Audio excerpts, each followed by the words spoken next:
mighty Prince George Frederick Ernest Albert is now, by the death of our late sovereign of happy memory, become our only lawful rightful liege lord, George V, by the grace of God, King of the United Kingdom of Great Britain and Ireland, and of the British dominions beyond the sea, defender of the faith, Emperor of India, to whom we do acknowledge all faith and constant obedience, with all hearty and humble affection.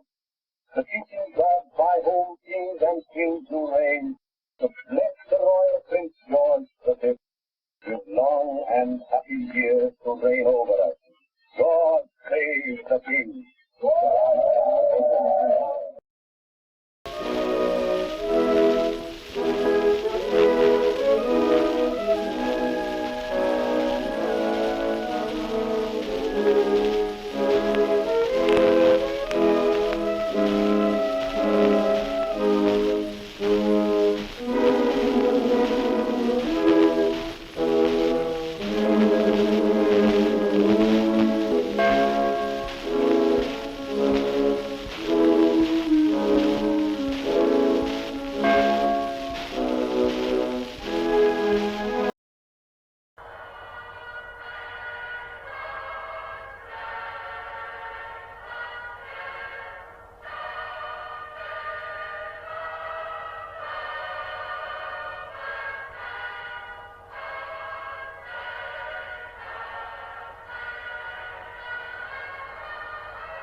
Here we are, transported by the magic of the screen to ancient Carnarvon Castle, whose every stone is saturated with the history of gallant little Wales, to see once again the investiture of the Prince of Wales, then but 17 years of age, on July the 13th, 1911, with the medieval rites and ceremonies handed down through centuries of history.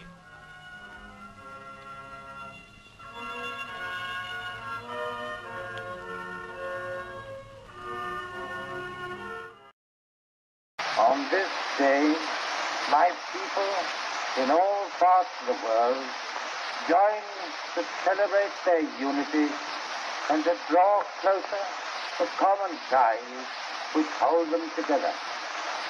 Each of our many peoples has its own life to live.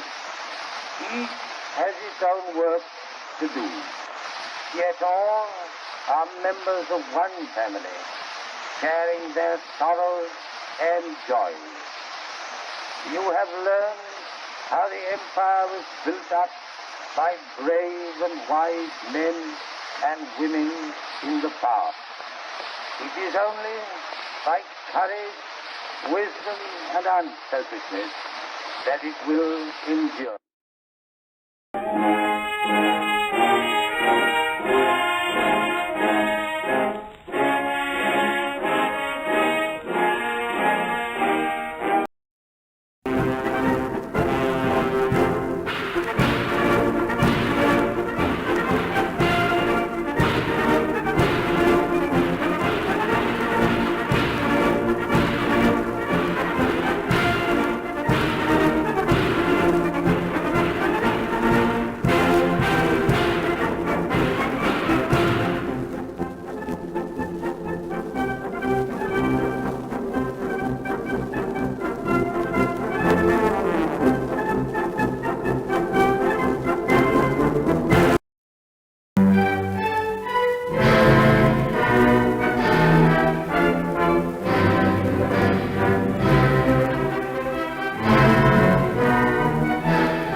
I speak now from my home and from my heart to you all. To men and women so cut off by the snows, the desert, or the sea, that only voices out of the air can reach them. To those cut off from fuller life by blindness, sickness, or infirmity, and to those who are celebrating this day with their children and their grandchildren, to all, to each, I wish a happy Christmas. God bless you. The royal pair stand before the Archbishop of Canterbury, who in the beautiful ceremonial of the church pronounces them man and wife at the chancel steps. The King and Queen hear their youngest son take the solemn matrimonial vows. Here, enthusiasm is rewarded as the Duke and Duchess of Kent appear on the balcony. They are joined by the King and Queen and members of both bride and bride. The wedding group, posed for the court photographers, shows the happy pair standing between the King and Queen and surrounded by the royal guests who attended the wedding. I have been greatly touched by all the greetings which have come to me today from my dominions and colonies, from India and from this home country. My heart goes out to all who may be listening to me now, wherever you may be, here at home, in town or village, or in some far-off corner of the empire, or it may be on the high seas. Let me end my words to you with those which Queen Victoria used after her Diamond Jubilee 38 years ago.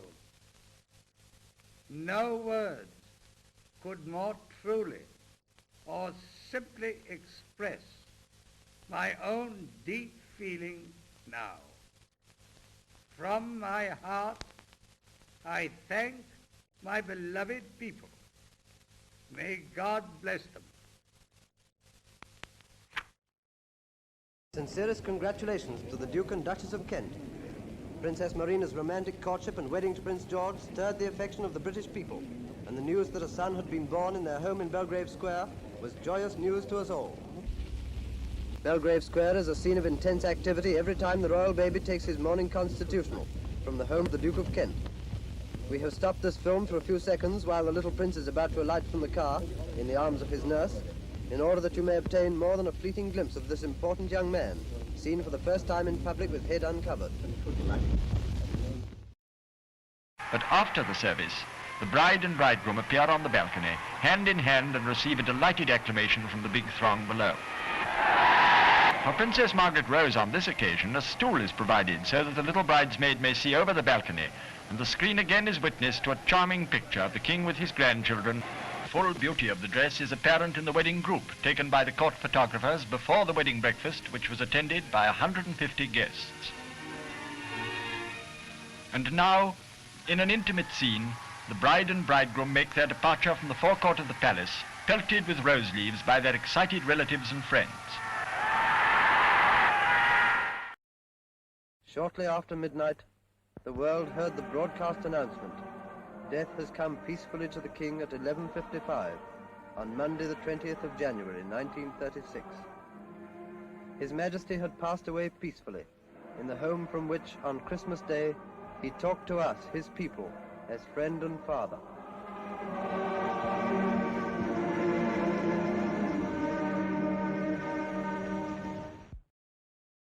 And proclaim that the high and mighty Prince Edward, Albert, Christian, George, Andrew, Patrick, David, is now, by the death of our late sovereign of happy memory, become our only lawful and rightful liege lord, Edward VIII. God save the King.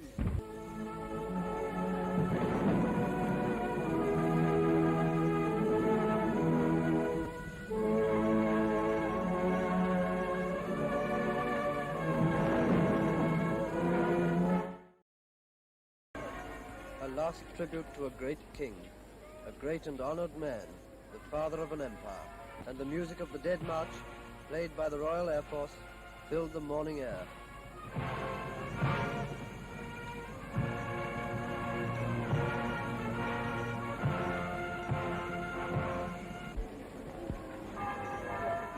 The gun carriage, drawn by men of the Royal Navy, came slowly through the gates at Westminster to begin its last long journey.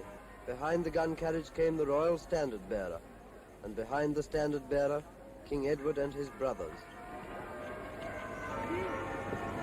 To the Queen, who clutched a handkerchief as she followed in her carriage, our thoughts reach out in silent sympathy and understanding.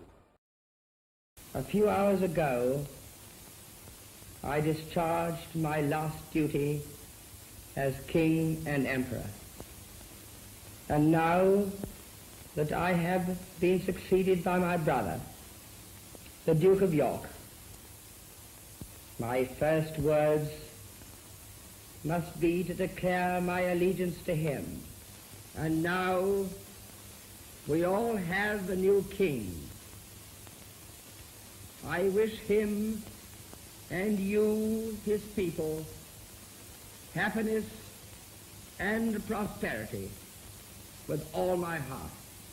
God bless you all. God save the King.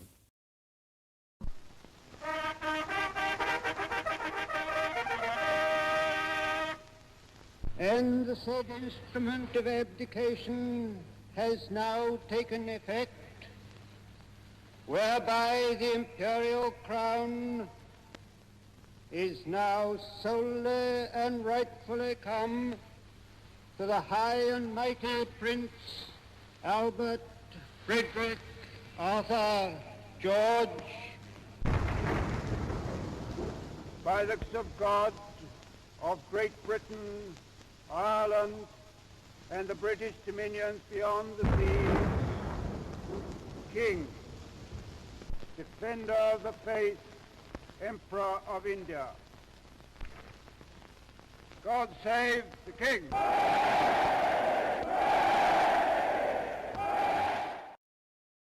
It is appropriate that we should be able to present at the same time these first pictures ever taken of the second baby of the Duke and Duchess of Kent. Specially posed for us on the steps of their London home, this is the little princess who was born on Christmas Day. We wish happiness too to this royal family. Father, mother, son, and now a daughter. A family whose domestic happiness is an example of those things in life which are most worth having. The Archbishop of Canterbury takes it, raises it with solemnity, lowers it on the royal brow. The king is crowned. The peers acclaim their sovereign.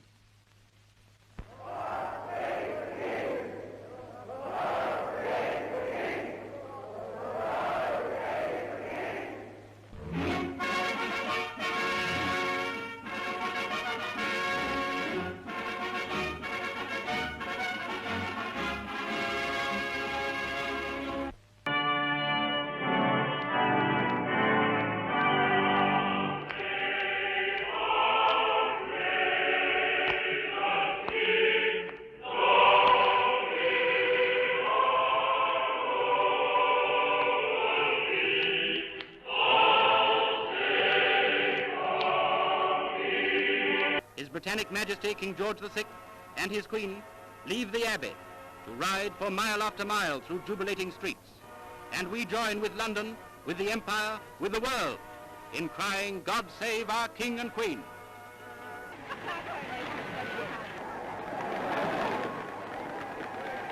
Later, inside the palace, their Majesties and the royal family pose specially for our camera.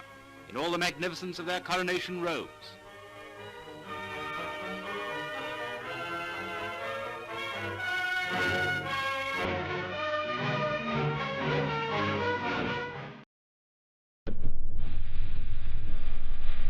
There may be dark days and war attendant, but we can only do the right as we see the right, and reverently commit our cause to God. If one and all we keep resolutely faithful to it, ready for whatever service or sacrifice it may demand, and then, with God's help, we shall prevail. May He bless and keep us all. I speak today in circumstances sadly different. For 20 years, we have kept this day of remembrance as one consecrated to the memory of past and never to be forgotten sacrifice. And now the peace which that sacrifice made possible has been broken, and once again we have been forced into war. We have all a part to play, and I know you will not fail in yours. Remembering always that the greater your courage and devotion, the sooner shall we see again in our midst the happy, ordered life for which we long. But I am sure that you too are often thinking of the old country.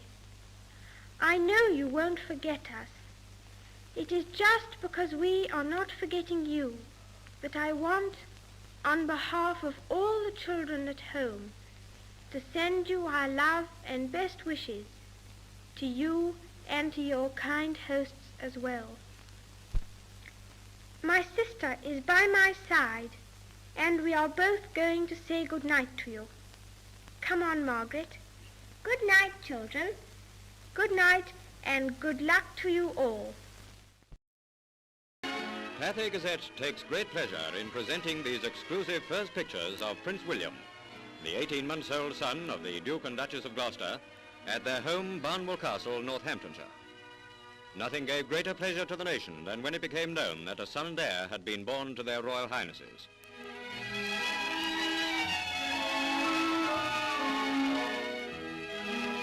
The proud father has a few days' leave from military duties.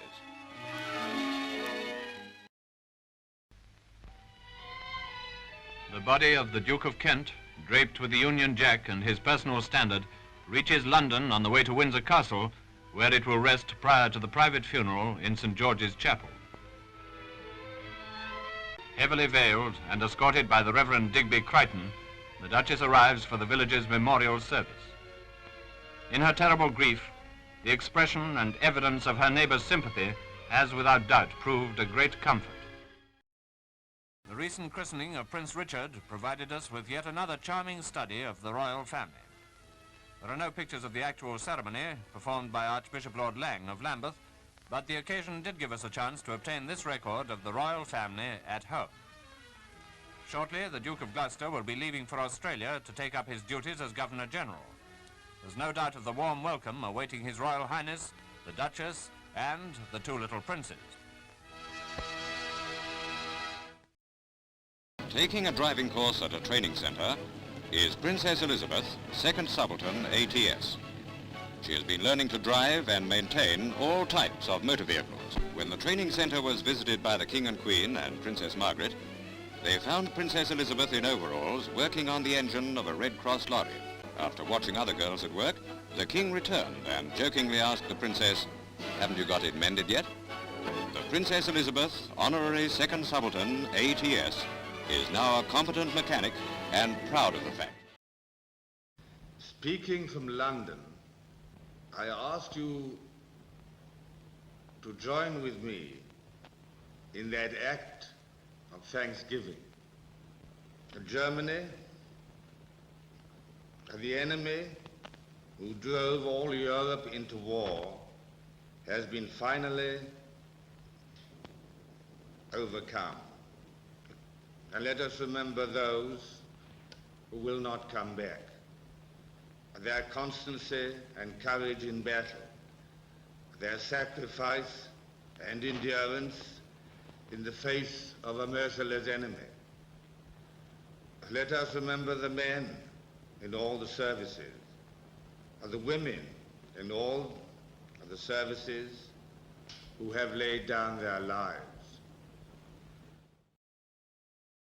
Beginning their series of victory drives, the King and Queen visit South and East London, where the people who've stood up to some of the worst bombing the enemy could produce cheer them on their way. Amid the shattered homes of the people of Britain, who have so bravely withstood the many shocks and hardships of total war, the spirit has been born which will ensure the foundation of a strong and lasting peace in Europe and at last the whole world.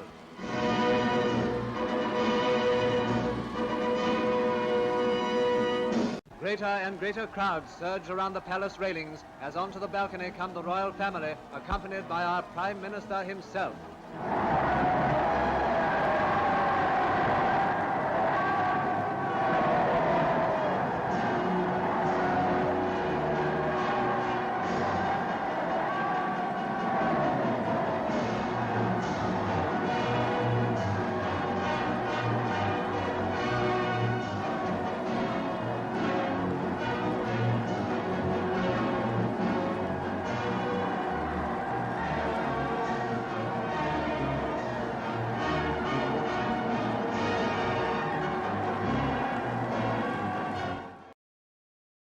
I declare before you all that my whole life, whether it be long or short, shall be devoted to your service and to the service of our great imperial family to which we all belong.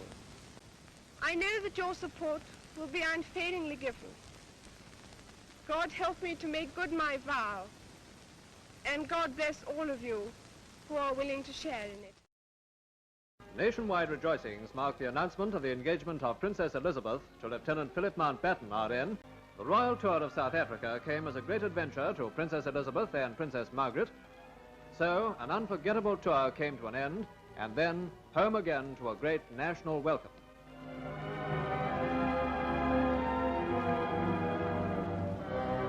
None at this time could have joined more gladly in the celebrations than the young naval officer whose gallant war record is true to his family tradition. And so, with our united greeting, comes a heartfelt wish for continued happiness in the years that lie ahead.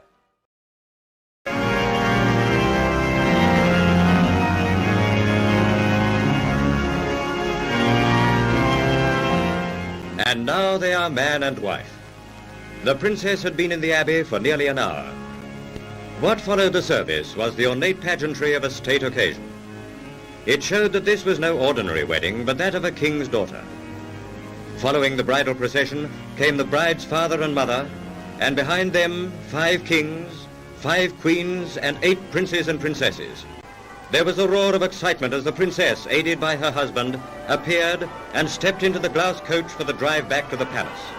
For the people who had come from afar, the wedding was a family wedding for the entire British people. Everyone gladly shared in the rejoicings, because the crown once again was serving to remind us of the common humanity which unites us all. Excitement was at its peak as the King, the Queen, Queen Mary and other members of the royal family came out to join them.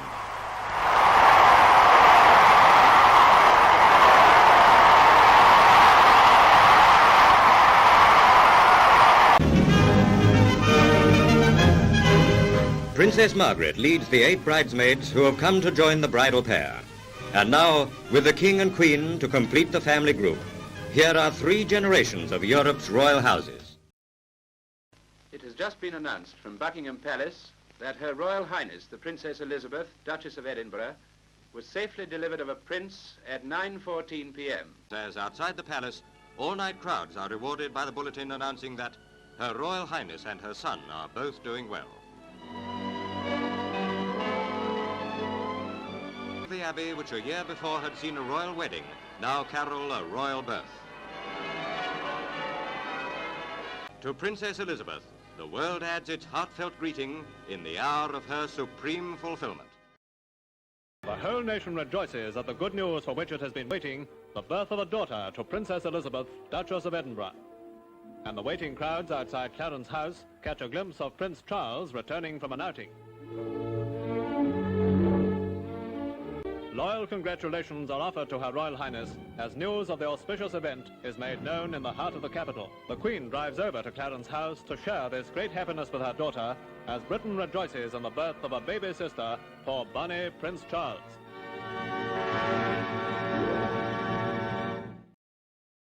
Now, suddenly, the nation is stunned by sorrow. The news of the King's death came swiftly on top of pictures which showed his apparent recovery of health. The departure of the Princess and Duke of Edinburgh for Nairobi had been the occasion of affectionate family farewells. The King was walking firmly and with confidence. How poignant now seem these pictures of the Princess waving goodbye, not realizing that she would never see her father alive again, not knowing how short would be her empire tour and how soon she would be returning to Britain as Queen of a bereaved and sorrowing people. The truth is that this country and the empire have been blessed by a sovereign whose example will remain an inspiration for generations to come. Publish and proclaim that the High and Mighty Princess Elizabeth Alexandra Mary is now, by the death of our late sovereign of happy memory, become Queen Elizabeth II, by the grace of God, Queen of this realm, and of all her other realms and territories, head of the Commonwealth, defender of the faith. God save the Queen!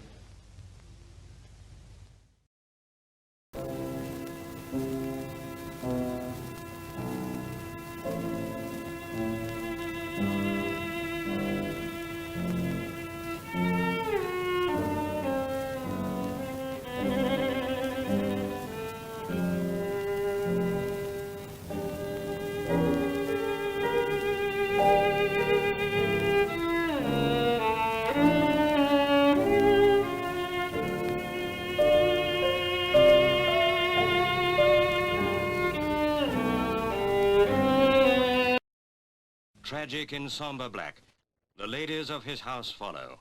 The Queen Mother, and Princess Margaret, together in their grief.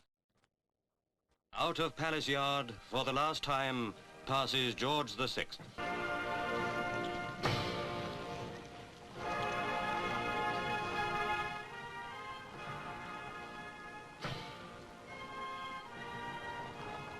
Behind the Queen's coach walk the 4 royal dukes: Edinburgh, Gloucester, Windsor, and Kent.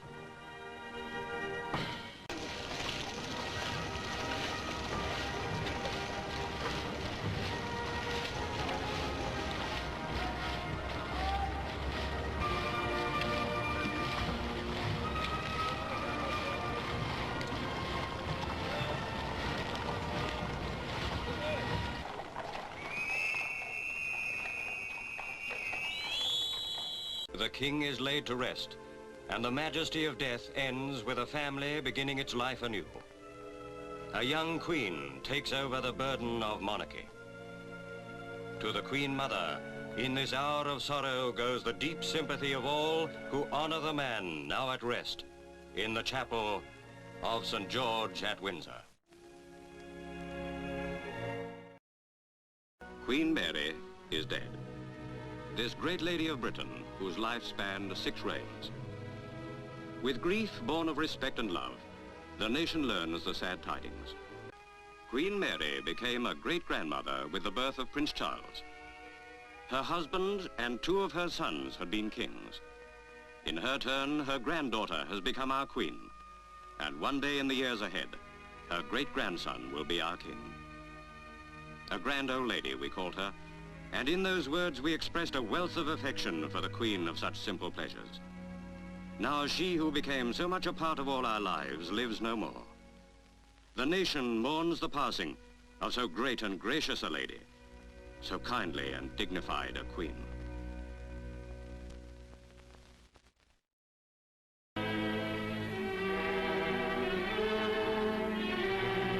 In into the Mall towards Horse Guards Parade, the gun carriage of the King's Troop Royal Horse Artillery moved in sorrowful procession, attended by representative detachments of all the services.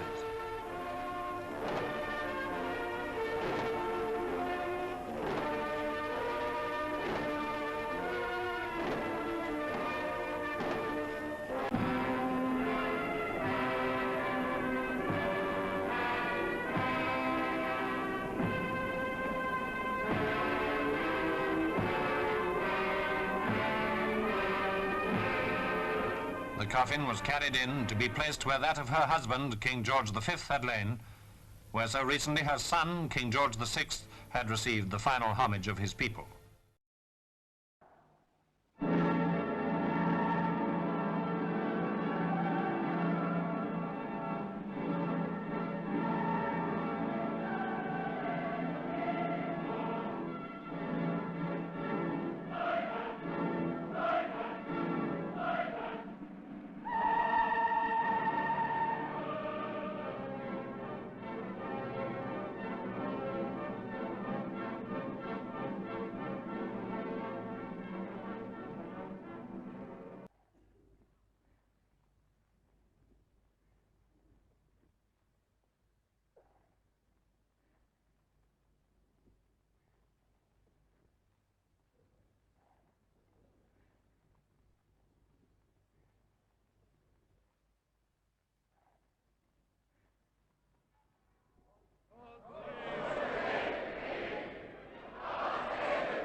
The occasion is the city's official welcome home to His Royal Highness after his 4 months tour of the Commonwealth.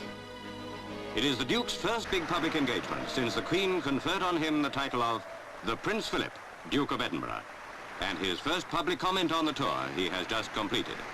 This Commonwealth, of which every member is so proud, came into existence because people made sacrifices and offered their service to it. Now it has been handed to us, and if we don't make sacrifices for it, we shall have nothing to hand on to those who come after us. 25 years ago, My grandfather broadcast the first of these Christmas messages.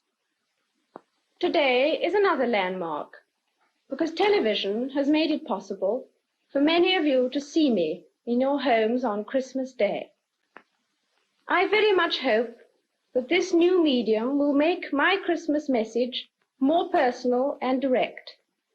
I hope that 1958 may bring you God's blessing and all the things you long for. And so I wish you all, young and old, wherever you may be, all the fun and enjoyment and the peace of a very happy Christmas. Joyful news from Buckingham Palace, the birth of His Royal Highness the baby prince. The news had been eagerly awaited by all Her Majesty's people. It is cause for great rejoicing throughout realm and commonwealth. It goes without saying that a baby of about 7 months is bound to steal any picture. May we wish him and all the royal family the happiest of holidays in Scotland. The Duke of Edinburgh presents the bride to the bridegroom. They emerge now as man and wife. Mr. Armstrong Jones and Her Royal Highness, the Princess Margaret, Mrs. Armstrong Jones. And now, London and the world awaits their first appearance as man and wife.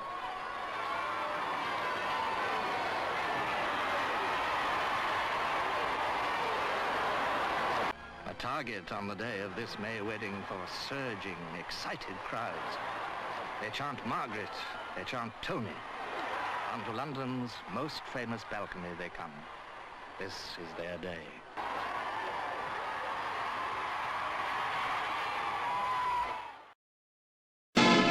With the unveiled face of the newly married bride, the young Duchess walks on the arm of her husband past her new relations, past the mother-in-law, who is now once more Princess Marina, and onwards to pay her homage to the Queen, to whose family she now belongs. The wedding is over, but as the Duke and Duchess leave under the cross swords of the Royal Scotch Greys, the Duke's regiment, for the thousands outside, the big moment of the day is still to come. Their chance to see the young couple, to cheer them, and to wish them well.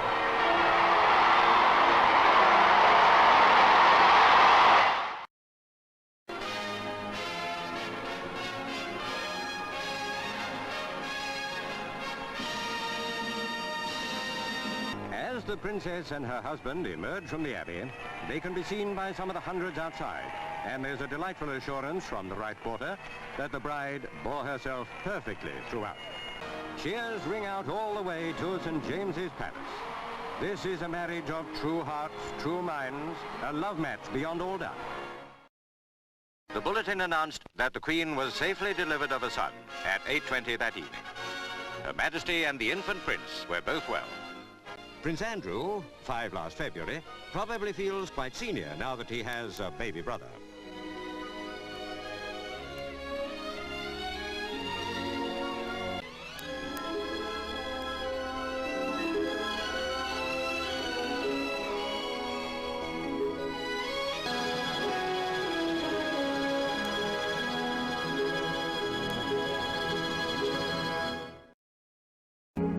Death comes to Princess Mary, aunt of Queen Elizabeth.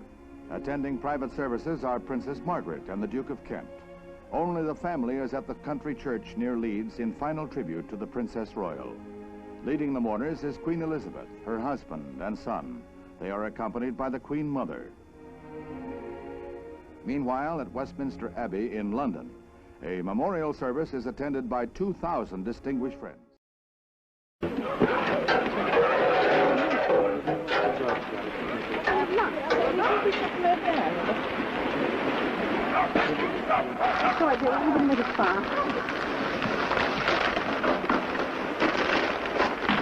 Well, do you realise this is guaranteed failure?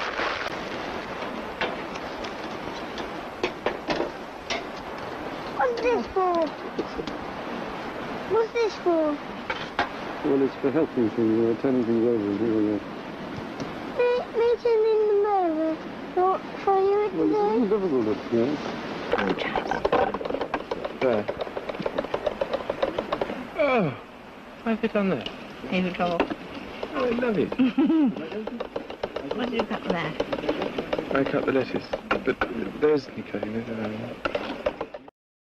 God bless the Prince of Wales, they sang. Those mighty Welsh voices bore the message of the people who were to welcome Prince Charles as their own. This young man was ready to take up his royal office to serve the proud race who opened their hearts to both him and his mother, the Queen, on this historic July the 1st. A modern prince in a medieval castle kneeling before the Queen, who was fulfilling a promise and giving Wales a worthy prince for its own, in a manner set down centuries ago. In giving to the prince these insignias of office, the Queen could not conceal the gentle touch of a mother, despite the formal text of the letters patent, which proclaimed that Charles, Philip, Arthur, George may have the name, style, title, state, dignity and honour of the Principality of Wales and Earldom of Chester. I, Charles, Prince of Wales, do become your liege man of life and limb, and of earthly worship, and faith and truth I will bear unto thee, to live and die against all manner of folks.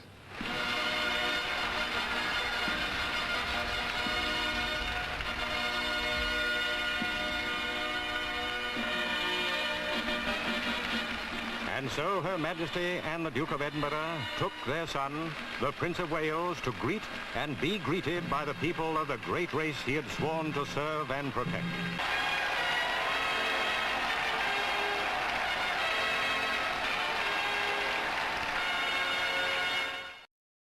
In a special RAF flight from France, a VC-10 brings the Duke of Windsor's body.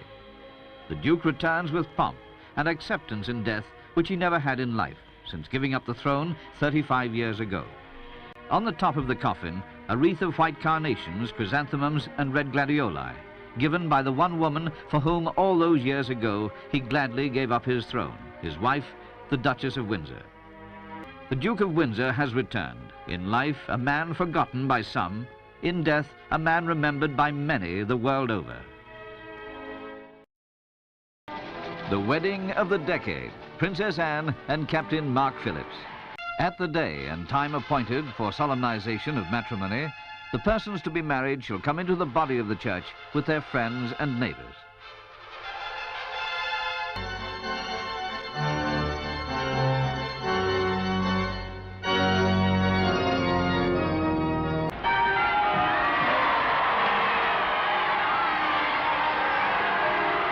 Just like a fairy tale.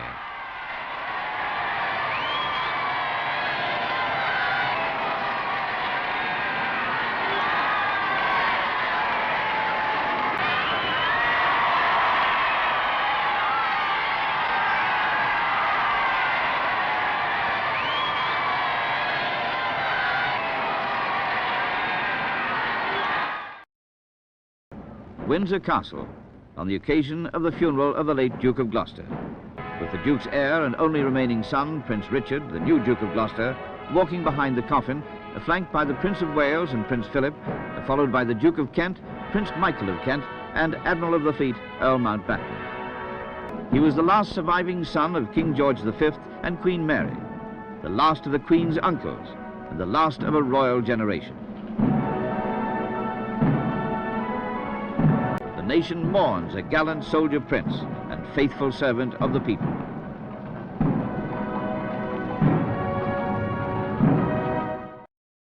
The standard flies over Buckingham Palace as members of the royal family set off for the service of Thanksgiving at St. Paul's Cathedral. Princess Anne and Captain Mark Phillips. Princess Margaret and her children. Queen Elizabeth, the Queen Mother, accompanied by the Princes Andrew and Edward.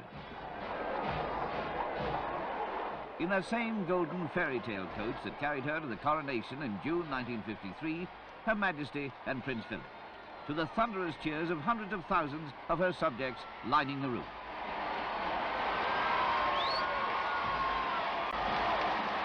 Riding behind the carriage, Prince Charles in the uniform of the Welsh Guards. Already within the cathedral, members of the royal family, Commonwealth leaders, ambassadors and representatives of nations from every corner of the earth.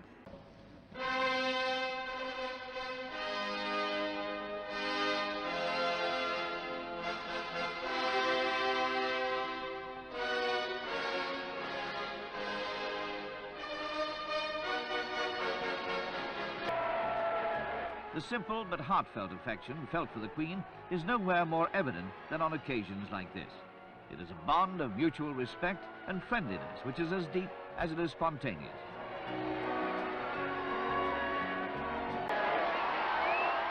Then the moment they've all been waiting for.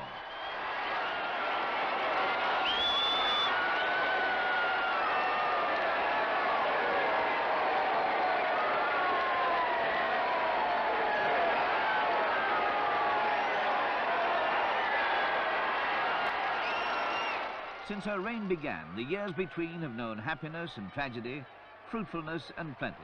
And through it all, she has kept the soul of Britain and the Commonwealth together with a modest but regal dignity.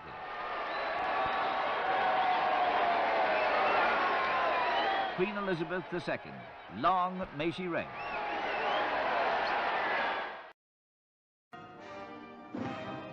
Lord Mountbatten had arranged many of the details himself, and had expressed the hope that the thousands lining the route would enjoy the pomp and pageantry which he liked so much. But the manner of his death, murdered by the IRA, made it a sadder occasion than he'd intended. Many of the royal family drove to Westminster Abbey to wait for the procession's arrival. The Queen led the mourning. The lesson was read by the Prince of Wales. They that go down to the sea in ships and occupy their business in great waters, these men see the works of the Lord. They are carried up to the heaven and down again to the deep. Their soul melteth away because of the trouble. From Buckingham Palace, a semi-state landau carries the Queen and the Duke of Edinburgh to St. Paul's Cathedral for the wedding of their much-loved son, the Prince of Wales.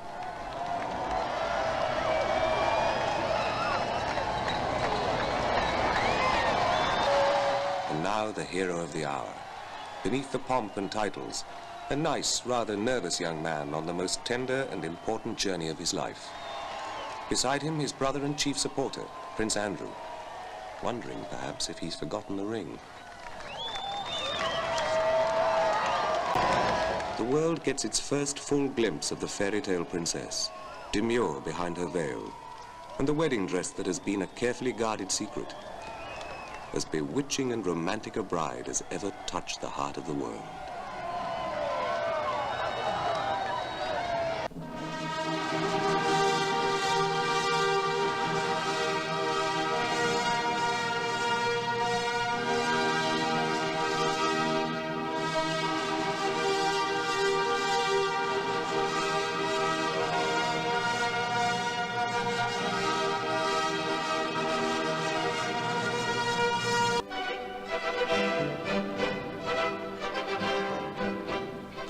Highnesses, the Prince and Princess of Wales, make their way back down the aisle to the tumultuous welcome awaiting them at the steps of St. Paul's.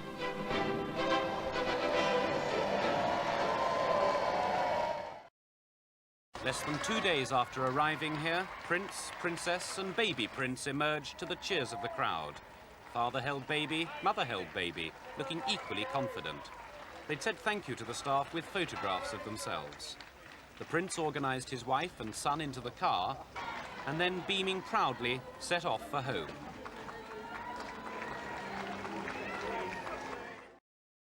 Like any father, Prince Charles was keen to introduce his two sons to each other at the first opportunity. And so it was that Prince William was led by the hand back to the room where he was born 2 years ago.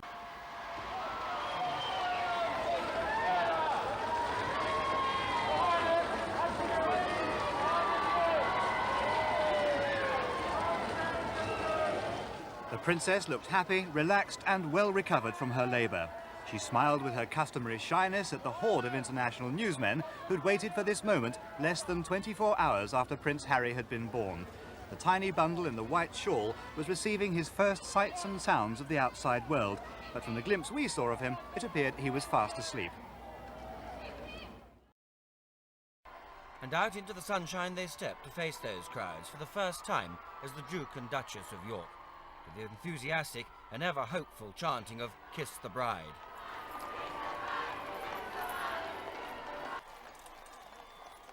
Following behind, Prince Edward, carefully looking after a little clutch of bridesmaids and page boys. And the Queen with the bride's father, Major Ronnie Ferguson, who of course used to ride alongside as commander of the Sovereign's escort. And the Duke of Edinburgh with the bride's mother, Mrs. Hector Barantes. And then at last, above, the doors opened, and first out, to a roar of welcome, the Duke and Duchess of York, hand in hand.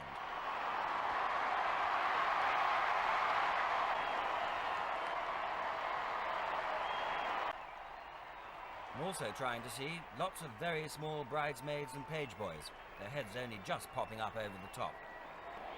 Again, the crowd roared its request. "What's that?" said the couple, as if they didn't know. Of course they did. And this was what the crowd was waiting for.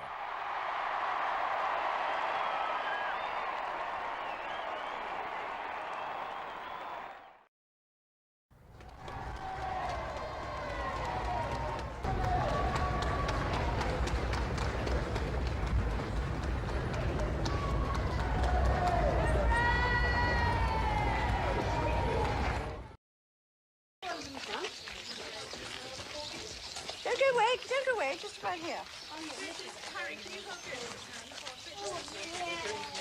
Thank you. Ready? Looking at the camera, everybody. Thank you. Lovely.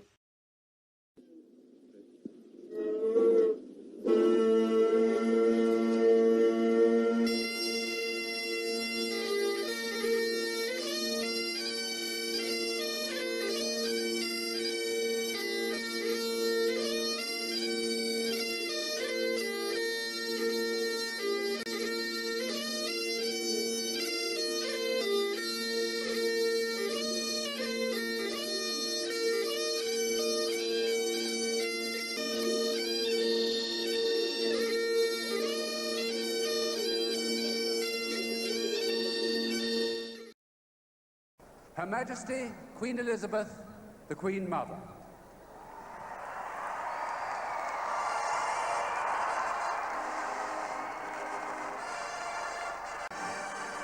And what a moment for this most favoured lady. A moment of conflicting emotions, I'm sure. Married to her Bertie for 29 years, widowed for 43 years. Unique in the affections of the British people, loved by all generations, and in every corner of the Commonwealth of Nations to which her travels have taken her as Duchess of York, as Queen, and as Queen Mother. Congratulations and jubilations. I want the world to know I'm happiest in me.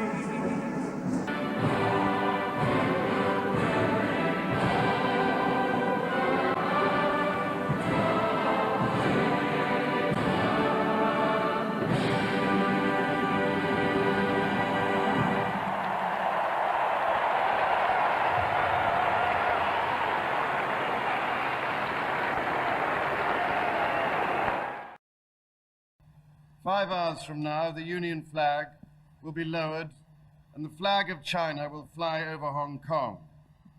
More than a century and a half of British administration will come to an end.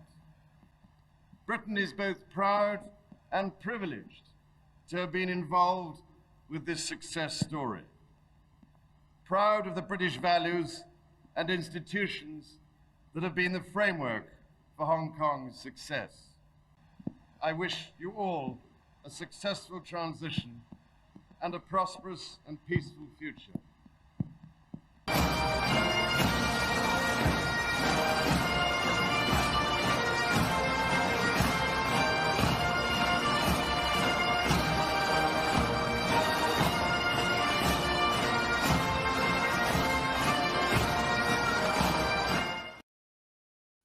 This is BBC Television from London. Diana, Princess of Wales, has died after a car crash in Paris. The French government announced her death just before 5 o'clock this morning. Buckingham Palace confirmed the news shortly afterwards.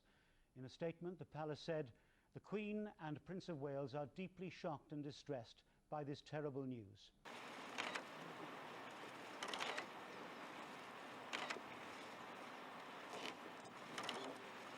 I hope that tomorrow we can all, wherever we are, join in expressing our grief at Diana's loss and gratitude for her all too short life. It is a chance to show to the whole world the British nation united in grief and respect. May those who died rest in peace, and may we, each and every one of us, thank God for someone who made many, many people happy.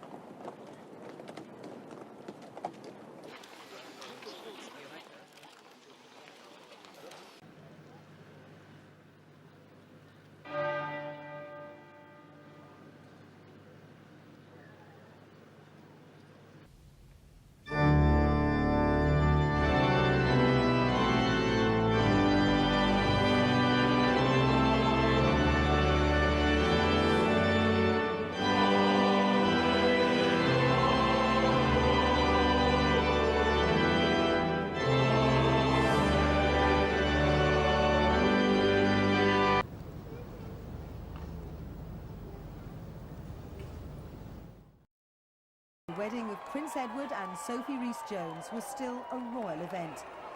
The long-awaited nuptials has been hailed as one of the most untraditional in royal history. But the bride-to-be did satisfy tradition by arriving just a few minutes late. She wore a long-fitted panel dress coat with long sleeves and train in ivory silk. A total of 325 cut glass and pearl beads sparkled. Sophie, on the arm of her father, began her bridal procession towards the altar. Keep thee only unto her, so long as ye both shall live. I will. The newly married couple will become the Earl and Countess of Wessex, following an announcement earlier today by Buckingham Palace. In holy wedlock. The new Earl will also be given the Dukedom of Edinburgh after the death of the Queen and the present Duke of Edinburgh. And the Queen has decided, with the couple's agreement, that any children they might have should not be given the style of His or Her Royal Highness, but will have courtesy titles as sons or daughters of an Earl. But the niceties of royal lineage were probably the last thing on their minds as they made their first public appearance as man and wife. Excuse me, ma'am, would you like to blow out the candles on your birthday cake, or shall I do it for you?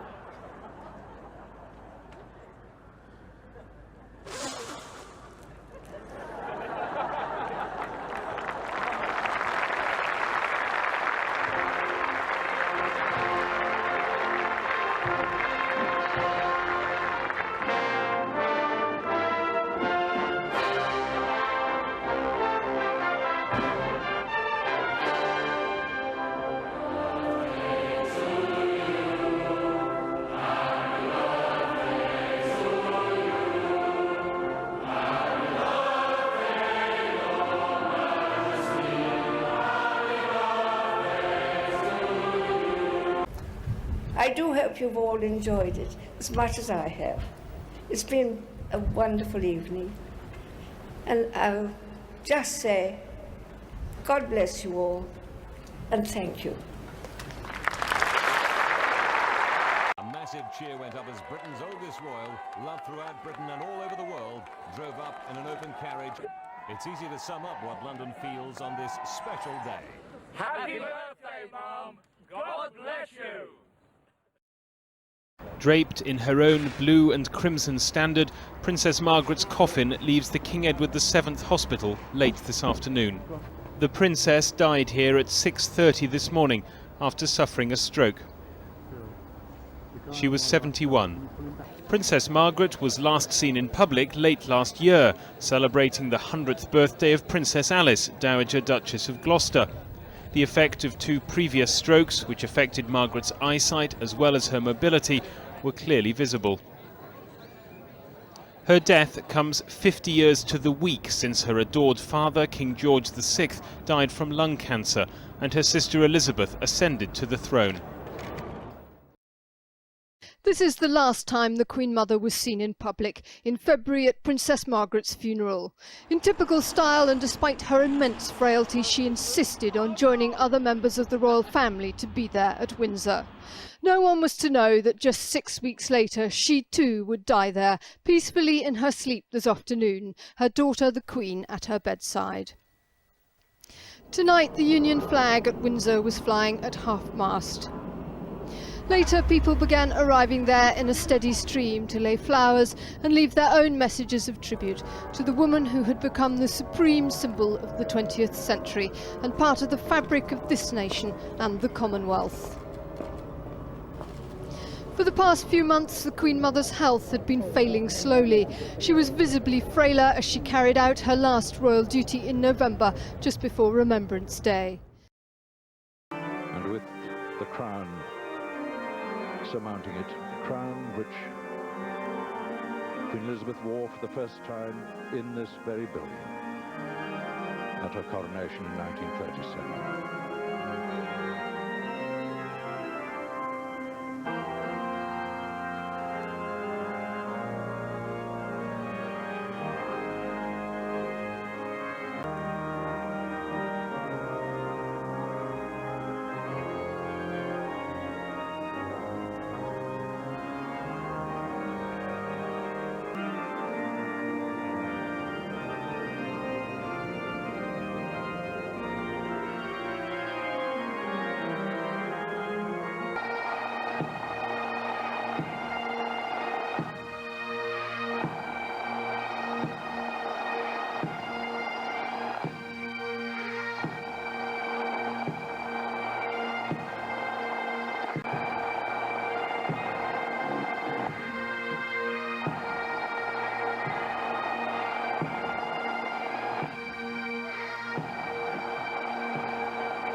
Another verse of Land of Hope and Glory.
And as we look at that shot, all the Prince's family on the right and the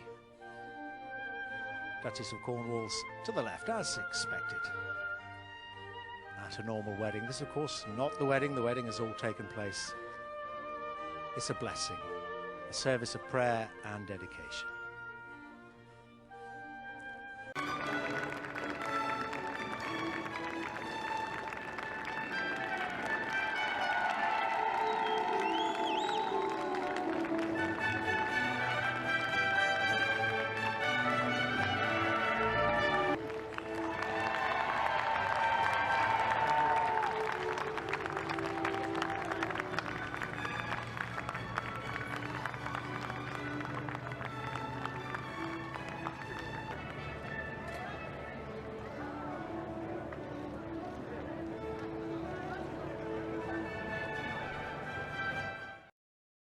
I, William Arthur Philip Louis.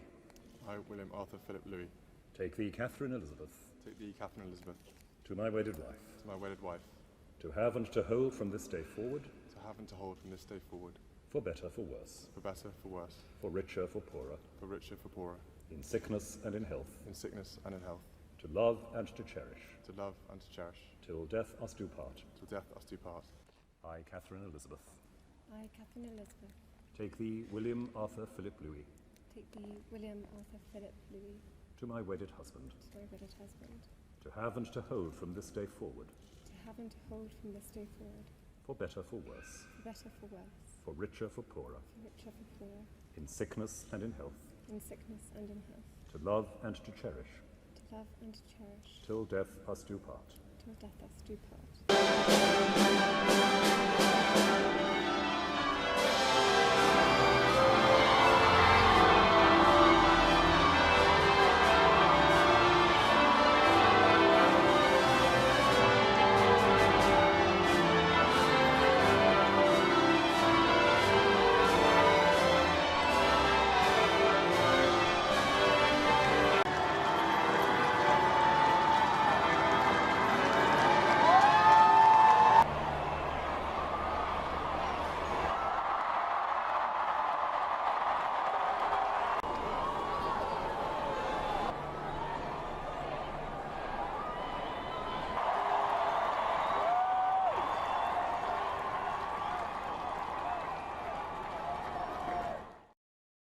Ladies and gentlemen, Her Majesty the Queen will now light the national beacon. This is the vehicle for lighting the last of 4,200 beacons in the UK and across the world. The last one being this one on the Mall, a flame 6 meters high.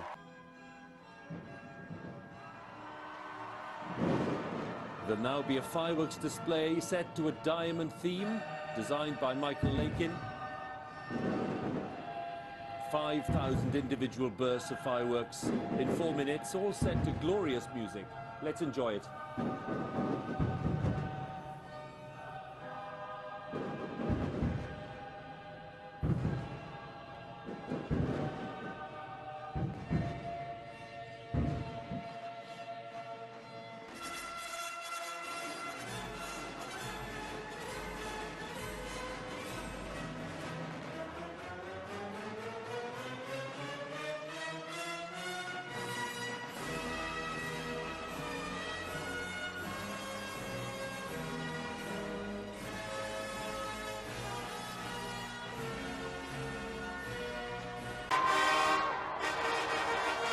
St Paul's Cathedral in London was the setting for what the Queen regarded as one of the most important events of her Diamond Jubilee celebrations.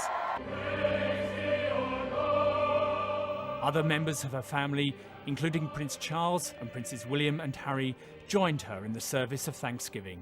Also in the congregation, guests from throughout the Commonwealth. For many, the appearance of the Queen and many members of the royal family on the balcony of Buckingham Palace was the highlight of the day's events. They watched a flypast by Second World War aircraft. Her Majesty the Queen! I hope that memories of all this year's happy events will brighten our lives for many years to come. I will continue to treasure and draw inspiration from the countless kindnesses shown to me in this country and throughout the Commonwealth. Thank you all. Attitudes have changed fundamentally over the centuries, and some outdated rules, like some of the rules on succession, just don't make sense to us anymore. We will end the male primogenitor rule so that in future the order of succession should be determined simply by the order of birth. And we've agreed to introduce this for all descendants from the Prince of Wales. Put simply, if the Duke and Duchess of Cambridge were to have a little girl, that girl would one day be our queen. The waiting is over. It's a boy, a future king, 8 pounds and 6 ounces, set to be Britain's 43rd sovereign. A nation rejoices. It's a boy. For months, the world had been waiting for this moment.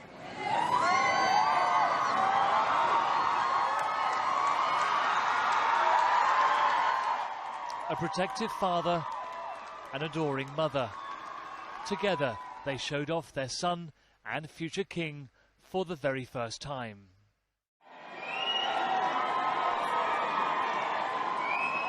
It's early days, but William was already proving to be a hands-on dad.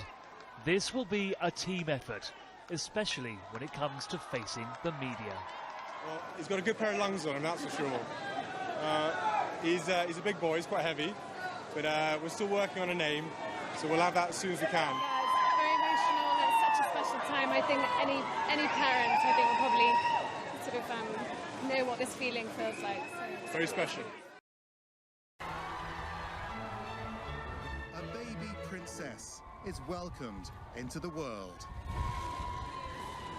Just over 10 hours after giving birth, the Duchess of Cambridge looked radiant, the Duke beaming beside her as they emerged from St Mary's Hospital with their little girl, 8 pounds, 3 ounces. In front of hundreds of cameras and well-wishers, Kate settled her new baby into a waiting car. William got behind the wheel and drove his family home to Kensington Palace. Of this realm and of all her other realms and territories, head of that reign began in Britain on a February day in 1952. She'd been abroad when her father died. She returned to Britain as Queen with a deeply held obligation to serve her country.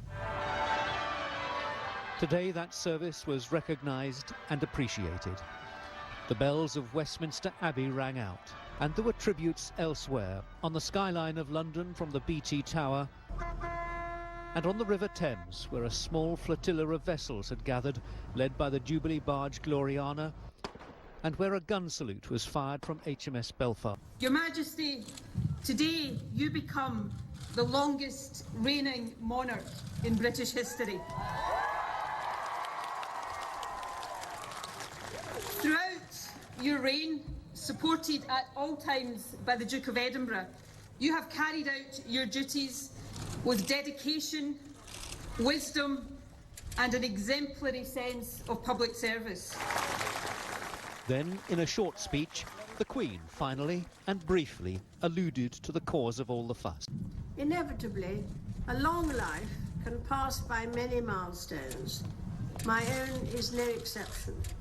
But I thank you all, and the many others at home and overseas, for your touching messages of great kindness.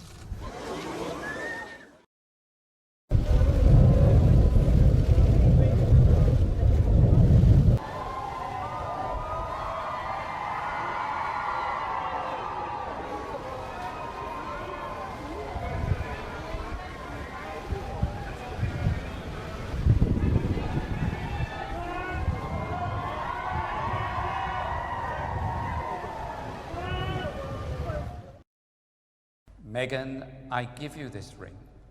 Meghan, I give you this ring. As a sign of our marriage. As a sign of our marriage. With my body, I honour you. With my body, I honour you. All that I am, I give to you. All that I am, I give to you. I therefore proclaim that they are husband and wife.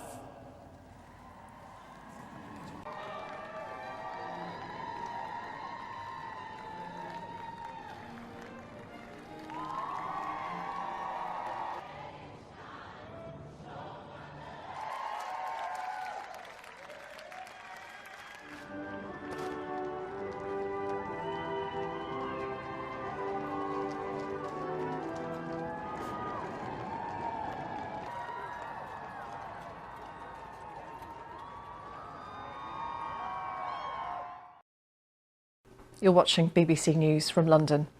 A short while ago, Buckingham Palace announced the death of His Royal Highness Prince Philip, the Duke of Edinburgh.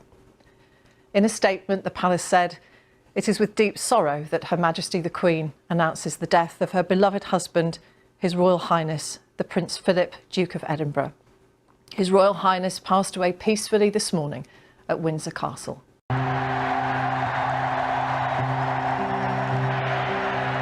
Always by the Queen's side. Tolerance is the one essential ingredient of any happy marriage. Prince Philip was a devoted consort and father. I am so happy. My future husband is by my side.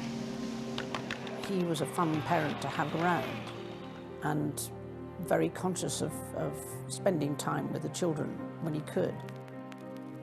Shaping his own legacy through his charity work. 5,000 quid, which will go a long way to help a great many families. I think we'd better get on with the celebrations now. Thank you very much. His straight-talking manner. Do I look ill?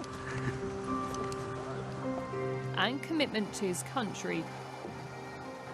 Embodying the values of the wartime generation.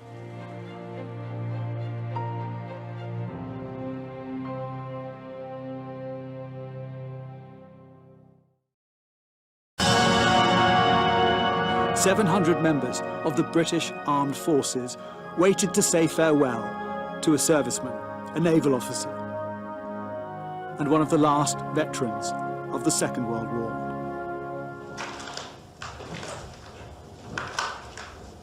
Prince Philip's coffin was carried from the state entrance of Windsor Castle, covered in his personal standard, along with his sword and cap.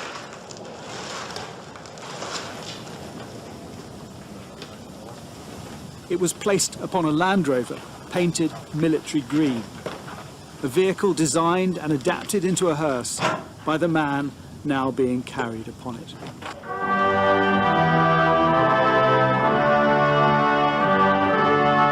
And as the national anthem played, Her Majesty the Queen made her first appearance in public since the loss of her husband.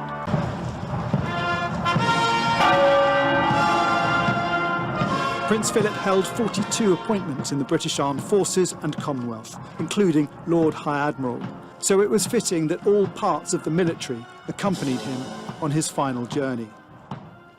During the procession, every minute the sound of drums and trumpets was pierced by a bell toll from the curfew tower. As his coffin was lowered to a vault below the chapel, a single piper played.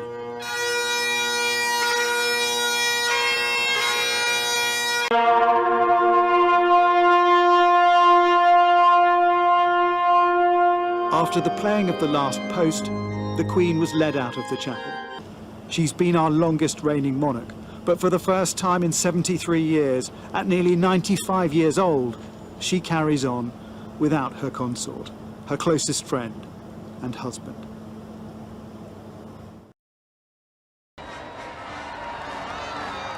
For all that she wants the Jubilee to be about local communities creating their own special memories, in the end, it's all about her.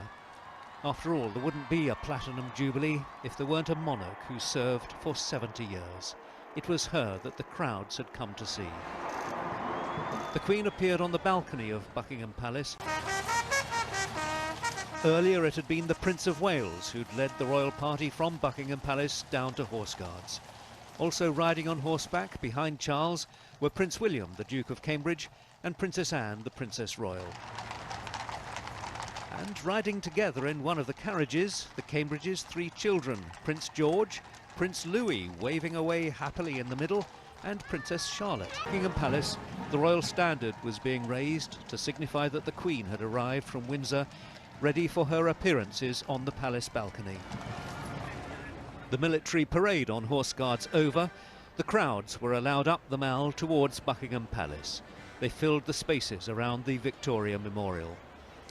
On the balcony, the Queen and the working members of the royal family and their children, one of whom was about to steal the show. Overhead there was a fly-past, the finest Britain's armed services could offer.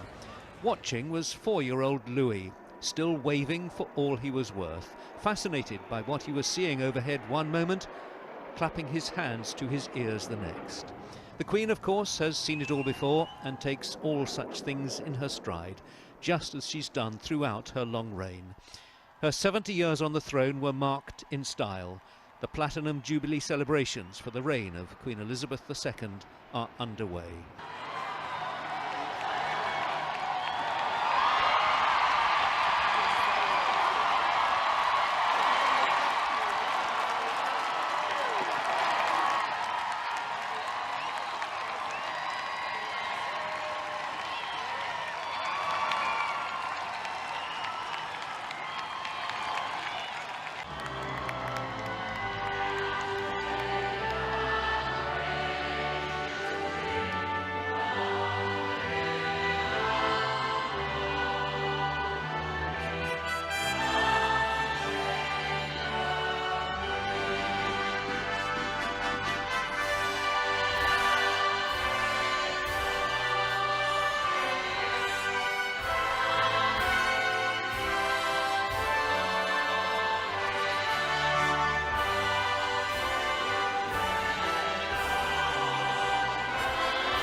Buckingham Palace has announced the death of Her Majesty Queen Elizabeth II.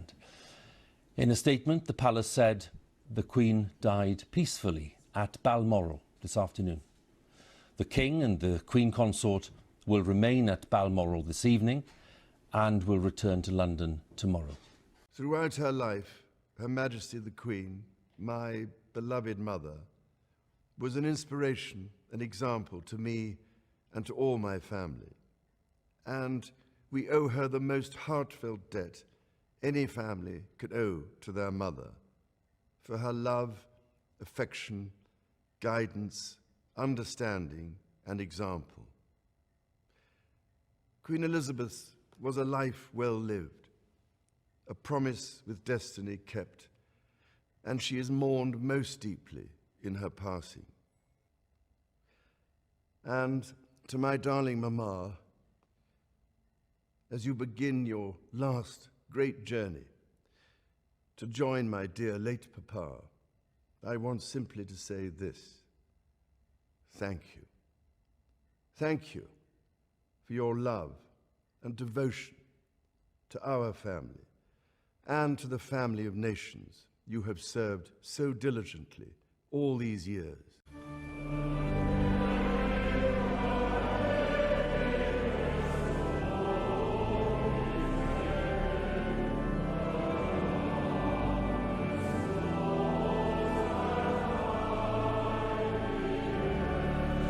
I declare before you all that my whole life, whether it be long or short, shall be devoted to your service and to the service of our great imperial family to which we all belong.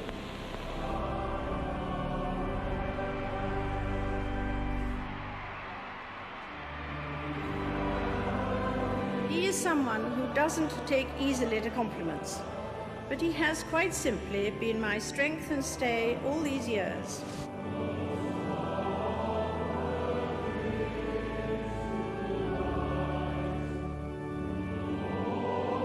Over the years, those who have seemed to me to be the most happy, contented, and fulfilled have always been the people who have lived the most outgoing and unselfish lives.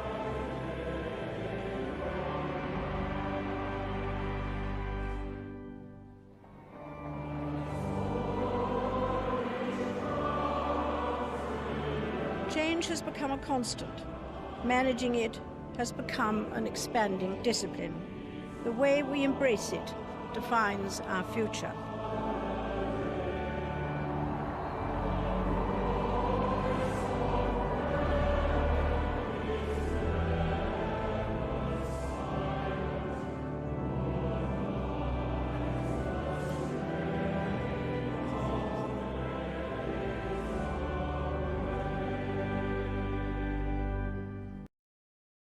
I, Charles III, by the grace of God, of the United Kingdom of Great Britain and Northern Ireland, and of my other realms and territories, King, Defender of the Faith, do faithfully promise and swear that I shall inviolably maintain and preserve the settlement of the true Protestant religion, so help me God.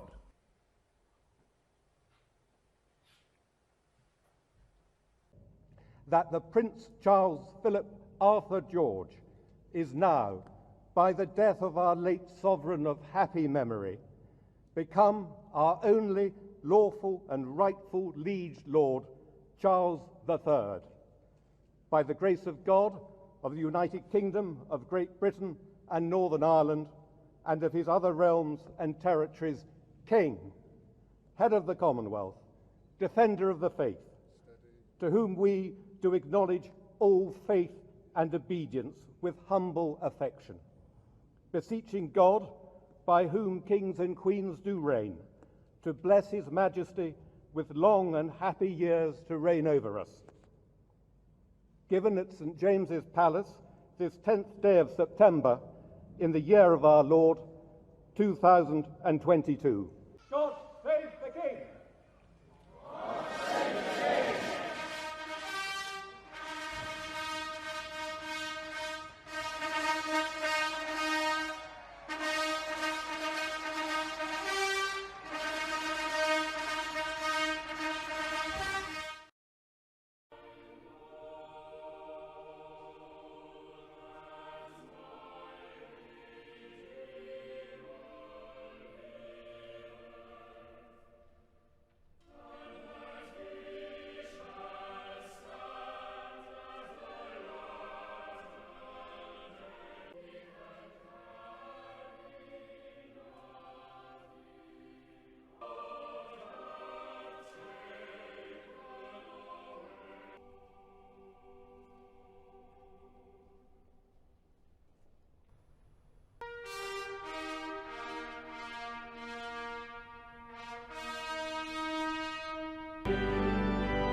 The late, most high, most mighty, and most excellent monarch, Elizabeth II, by the grace of God, of the United Kingdom of Great Britain and Northern Ireland, and of her other realms and territories, Queen, Head of the Commonwealth, Defender of the Faith, and Sovereign of the most noble Order of the Garter.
God save the King!